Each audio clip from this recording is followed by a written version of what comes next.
What a crazy Monday. What's good on, guys? It's Ricky with TechBit Solutions here with a super quick market update. Markets today hit new all-time highs, and that's based off of the assumption that there will be a China and US trade deal. But if you've heard anything of what has actually been agreed upon, it sounds a lot less of a trade deal and much more of a, we'll talk about it later, let's just not implement 100% tariffs on November 1st. Nonetheless, markets are thriving, and that's what we talked about in today's earlier video. It doesn't really matter what we think. It doesn't matter at all what we think as individuals. Yes, it's important to, have our opinions, but it's most important as traders, if we're trying to find intraday opportunities, to focus most importantly on intraday direction, right? And direction was incredibly bullish. Higher highs, higher lows, truly no break of pattern on the 5-minute time frame. You could see that how incredibly bullish and unstoppable the NASDAQ market was. With that being said, there was also an update today. It says, Justin, President Trump says that he may announce a new Federal Reserve chair by the end of the year to replace Jerome Powell. In doing so, Jerome Powell's term isn't actually done until March or May. I forgot. My apologies. 2026. But as soon as Trump announces the new chair, at that point, I would say that the idea is for Jerome Powell to lose kind of like his sense of influence once another Fed chair begins to be announced.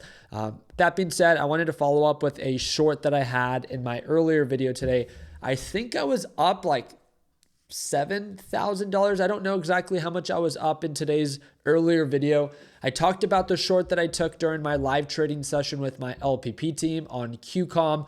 I walked away with $10,056.83. As you could see, I fully closed out my trade. I got in, I got out, I made my money, and I bounced. I would encourage you, if you're part of LPP, go rewatch today's live session on why I decided to take the trade, which I think is the most important part. I didn't take it just because I wanted to. I took it when there was actual indication of a rejection. If you're not yet part of my LPP team, I trade live every morning. It's the second link in the description for a discount if you want to start tuning on in. That being said, the only other trade that I took was a quick overbought reversal. I shared it with our LPP team, made them aware of this overbought setup. I just made $1,000, quick in, quick out. I like to call it a quickie with Ricky. And it was like a $30,000 or $40,000 position size. So pretty small position size. It was about a 4% retracement down to the moving average, literally within like, what was that, like 15 to 25 minutes.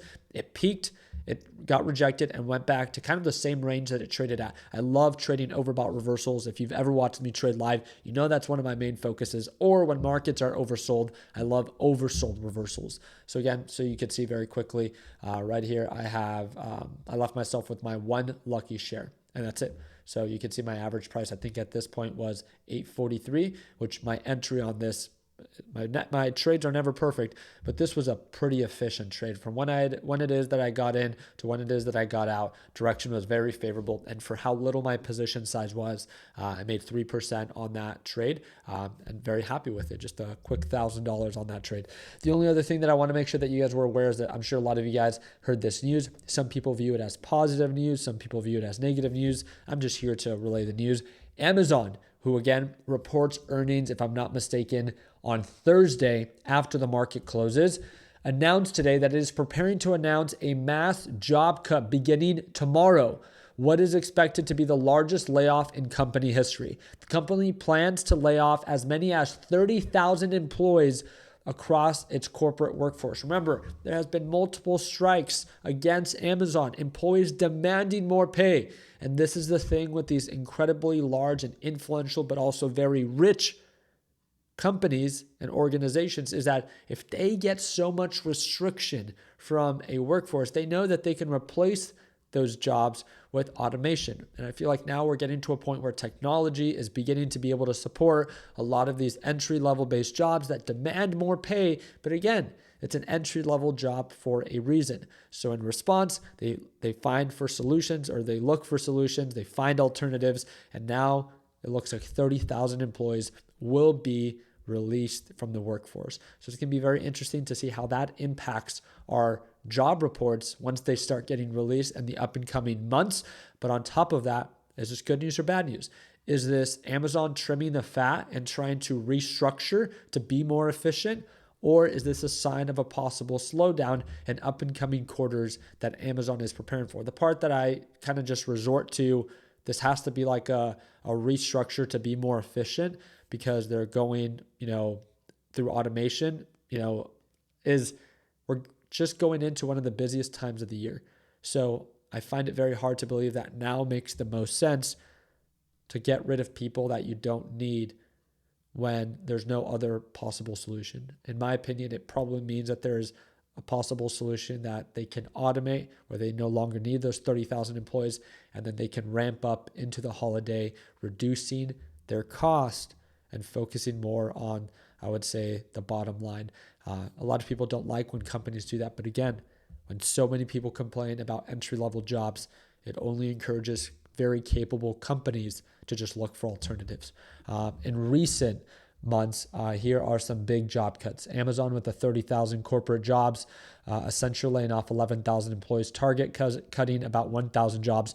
General Motors let go of 200 salaried workers. Rivian eliminating 600 jobs. NBC News reduced digital staff. And then Meta has made new layoffs in tech team. And then the overall recap on my trade for the $10,000 I made of shorting QCOM. This was shared on my Instagram. If you guys don't follow me there, it's the third link in the description down below. But again, tomorrow, what's on our schedule?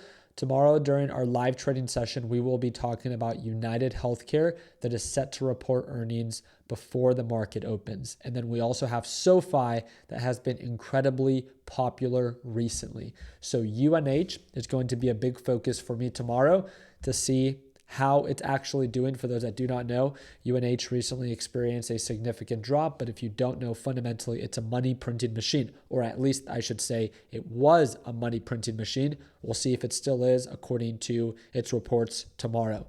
And then the other one is going to be SoFi, who has been a great performer for 2025, but is it overvalued? We'll find out more tomorrow during our live trading session. Again, you don't want to miss it. If you want to tune on in to watch me trade live, second link in the description down below will be one of the biggest discounts so you can start watching me trade live as soon as tomorrow once the market opens. Appreciate your time. I hope that earned a thumbs up. Don't forget to subscribe so we do our part in keeping you guys up to date. And like always, let's make sure that we end the year on a green note. Take care, team.